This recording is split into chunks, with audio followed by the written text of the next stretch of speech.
This time, let us prepare for the Bureau of Fire Protection qualifying exam. This exam is part of the Fire Officer 1 application process. So in this presentation, we will improve our verbal ability. We will continue with grammar subject-verb agreement as part of our preparation for the grammar and correct usage of the qualifying exam. And at the same time, we will also improve our verbal ability. This is from Walden University. We will continue with subject-verb agreement rule number 6. So, subject-verb agreement rule number 6, when two or more singular nouns or pronouns are connected by or nor, use a singular verb. So, it's only either of the two. So, these are two or more singular nouns. So, singular. So, example, the chairperson or the CEO approves the proposal before the proceedings. In this example, the chairperson is a singular and the CEO is also singular. So, there are two or more singular connected by or. So, therefore, the verb must be singular. So, use singular verb, approves. Approves the proposal before proceeding. That is subject rule number 6. Now, subject-verb agreement rule number 7. When a compound subject contains both singular and a plural noun or pronoun joined by or nor, the verb should agree with the part of the subject that is closest to the verb. This is also called the rule of proximity. How is that? So in this rule number 7, there are two nouns or pronouns, a combination of singular and a plural noun. So the verb must agree with the closest to the verb must agree with the closest subject. Example number 1, the student or the committee members write every day. So, in this situation, in this example, the nearest subject to the verb is committee members. So, therefore, the verb must be in plural form, right? So, the student or the committee members, which is plural subject, therefore, the verb will be in plural form. Write every day. The student or the committee members write every day.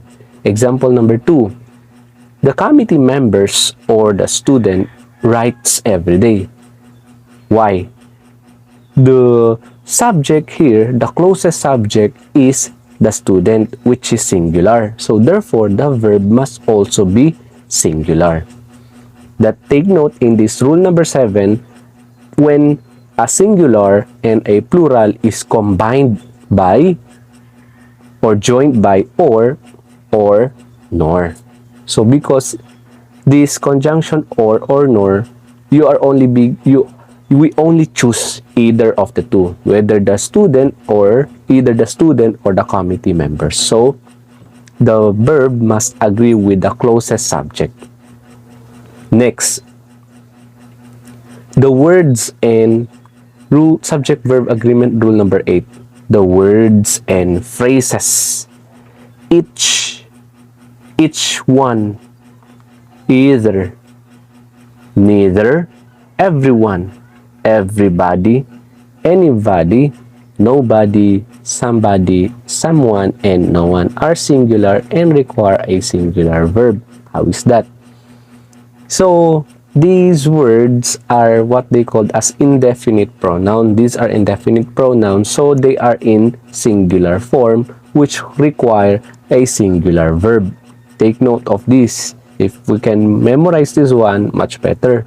Each one, either, neither, everyone, everybody, anyone, anybody, nobody, somebody, someone, and no one.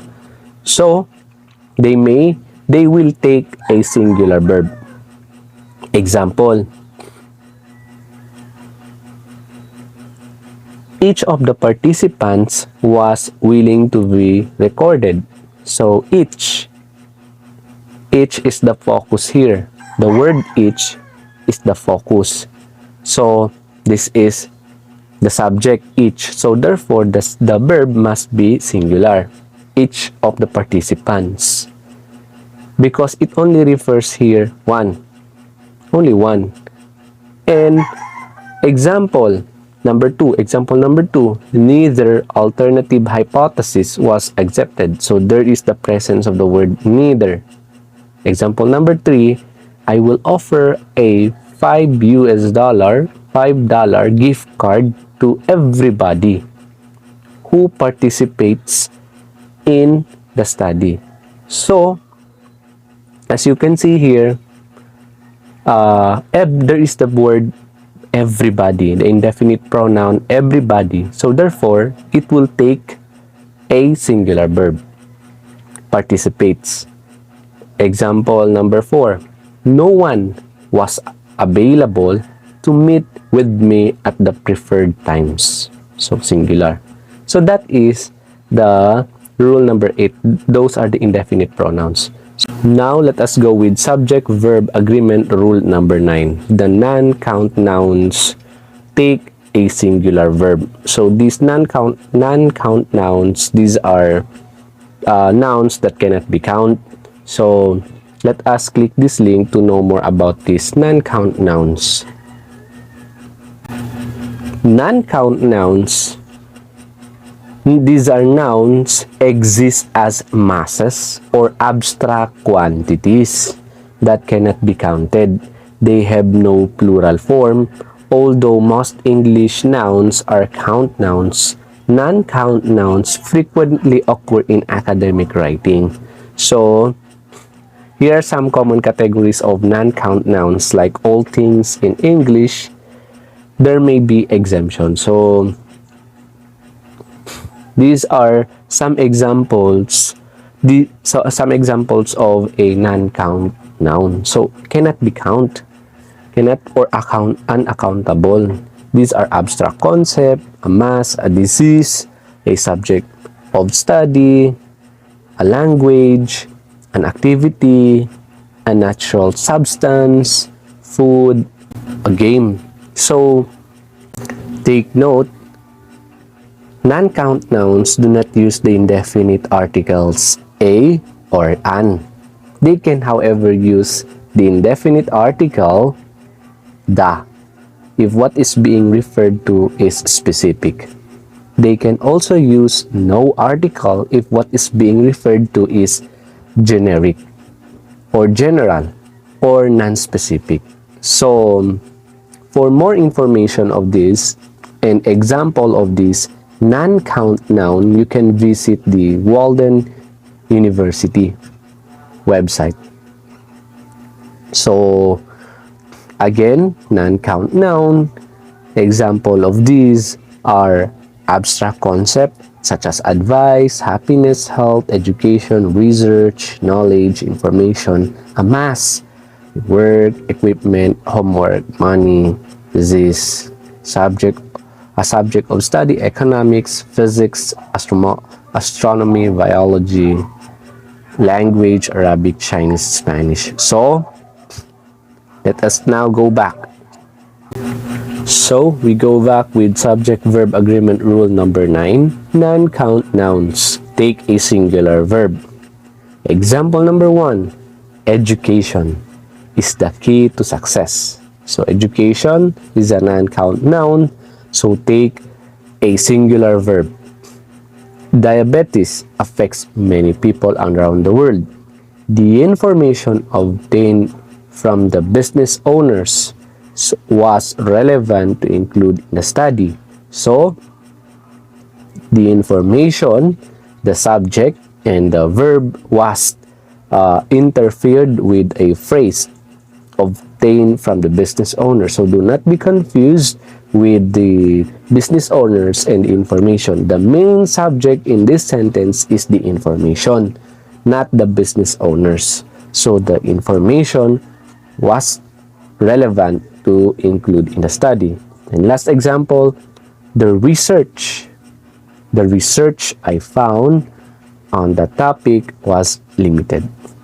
So, now let us go with subject-verb agreement rule number 10.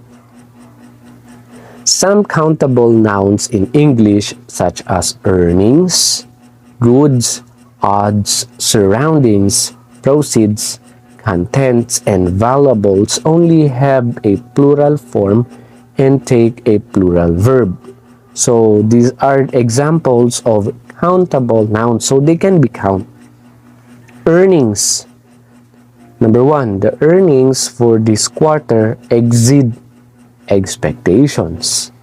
Number 2, the proceeds from the sale go to support the homeless population in the city. So, if you have encountered these words, these are countable nouns. So they take plural verb. This time, let us go with subject-verb agreement rule number 11. In sentences beginning with there is or there are, the subject follows the verb. So, since there is the word there is not the subject, the verb agrees with what follows the verb. So, in this case, the subject follows the verb. So, example number 1, there is little administrative support. So, since the word there is followed by the linking verb is, which is singular, therefore, the subject will become, or the subject is singular. There is little administrative support. So, the administrative support is singular. So, this time, it's reversed. There is the verb, and then it is followed by a singular noun. Again, there is a singular linking verb and followed by a singular noun or pronoun. Example number 2, there are many factors affecting teacher retention.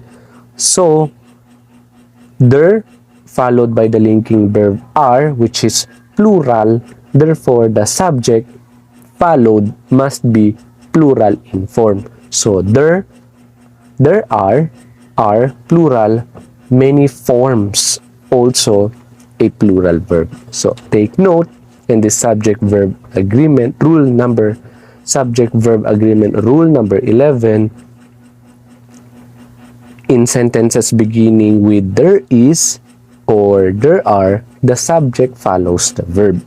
If there is singular, therefore the subject or the pronoun is also singular. There are linking verb plural, that is, the are is a linking verb, plural linking verb, therefore the subject must also be plural. There are many factors. There is little administrative support. So that is in rule number 11. Rule number 12, the last rule. Collective nouns. Collective nouns are words that imply more than one person, but are considered singular and take a singular verb. So again, collective nouns. Collective nouns are words that imply more than one person, but are considered singular and take a singular verb. So, collective nouns, what are those? Examples. Group. If we say group, there are more than one person. A team, a committee, a family, and a class. These are collective nouns. Then they take singular verb. Example, the group meets every week. So, the group is a collective noun. If it is a collective noun, then take singular verb. Example number 2, the committee agrees on the quality of the writing. So, Committee is a collective noun. Therefore, take singular verb. However, take note, the plural verb is used if the focus on the individuals in the group. This is much less common, yes. The committee participate in various volunteer activities in their private lives. So, if these collective nouns are being used in the sense that they are focused on the individuals in the group, if the intention of the sentence, if the tenor of the sentence is focused on the individuals in the group, individuals in the committee, therefore, it will take a plural verb. Again, if the focus is on the individuals in the group.